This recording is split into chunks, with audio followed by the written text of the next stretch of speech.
talk about prayer request administration.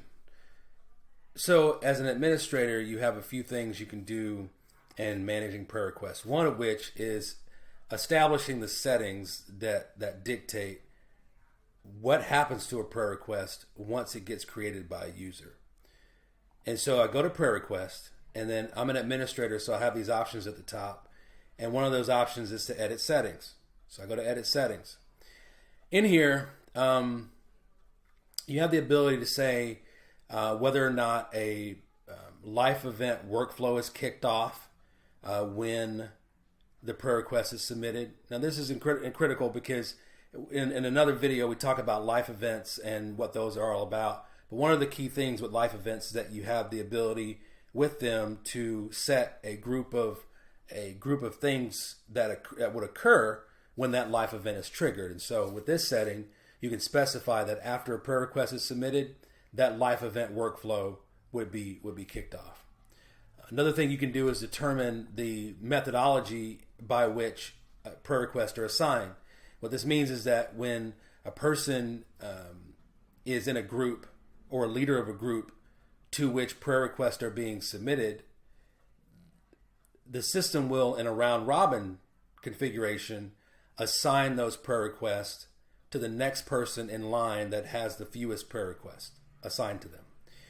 The individual assignment allows you to specify a person in the system that will get all the prayer requests. Sometimes you want to do that, but in most cases you do a round robin just to share the joy of being able to pray for folks. And then also you can specify what the default group is that should be used when prayer requests are submitted, meaning that if you have a prayer group, for example, that takes in all the prayer requests, you can indicate that when people submit them, that those will go to leaders of that group, or they will go to the people that are in that group, depending on the visibility rules that the person sets up when they create them. And then lastly, down here, you can send a message to the person being assigned the prayer request, explaining to them what the need is, and or at least give them a link to what the prayer is so that they can go and take a look at it without having to do a bunch of logging in if that's what you want to do. So those are the settings for setting up the routing of prayer requests. You can also manually assign them. If I go to one of these prayer requests that were open, I have the ability here to assign it to someone manually. So I can just type in a name.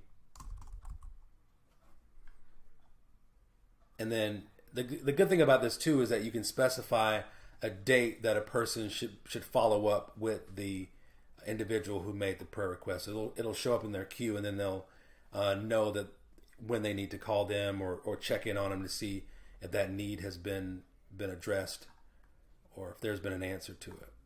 So I can save that. And so now I've assigned a prayer request to someone, the demo church administrator, for example, there. And then lastly, I want to show that you can create a link to the general prayer request form by clicking this request form link. And really what this does is it takes you to the page that would be used by someone who is publicly accessing your prayer group. So in this case, I'm logged in, so it knows me, and it doesn't put the place for me to put my contact information. But in another circumstance where you're using you put this link on your website, for example, like say on your website you have a button at the top or a link at the top, you can indicate that, and then when people click on that link, it'll take them to this form. I'm not logged in on this browser, so you'll see what it looks like for a person who's not logged in at all. Okay, yeah, there's the prayer request form. So they enter their first name, last name. They can make it anonymous, email address, phone number, the subject, and the prayer. So the same rules apply to this one. When these are submitted, they're only assigned to the group leader. They're not assigned. They can't be viewed by group members. But this is how you would put these in. This is how you would allow people publicly to submit prayer requests through your website. Again, take that link, put it behind a button or a link on your web page, and then they can generate those prayer requests. So.